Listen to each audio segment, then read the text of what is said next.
Segundo o site Wikipedia, a linguagem Assembly é uma linguagem de programação de baixo nível para computadores, microprocessadores, microcontroladores e outros dispositivos programáveis. Ele implementa uma representação simbólica dos códigos de máquinas e outras constantes dos programas necessários para uma dada CPU. A ideia do Assembly é usar um comando de substituição a cada instrução de máquina. No Assembly, cada uma dessas instruções equivale a uma instrução do processador. Ao invés de usar instruções como 10, 10, 10, 11, você pode usar outras bem mais fáceis de entender e de memorizar, como add, div, mul, and, or, not, etc. Por exemplo, a instrução add faz com que o processador some duas variáveis. Add x, y, por exemplo, são os valores de x e y.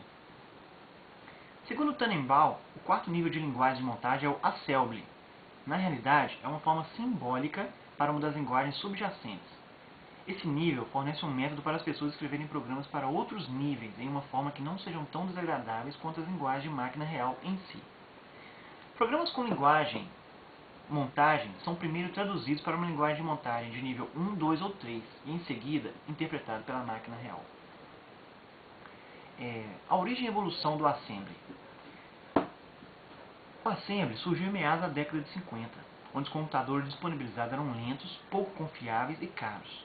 Possuíam pouca memória e a programação era precária. Os computadores nessa época usavam válvulas.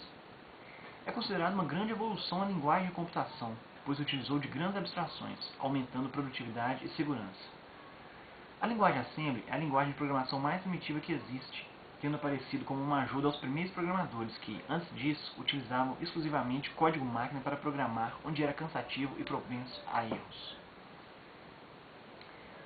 As aplicações típicas do Assembly.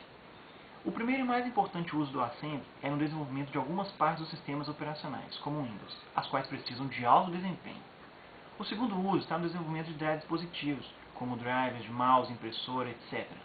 É muito usado também na implementação de rotinas velocíssimas de compressão de dados, de encriptação de dados e otimizações de rotinas gráficas.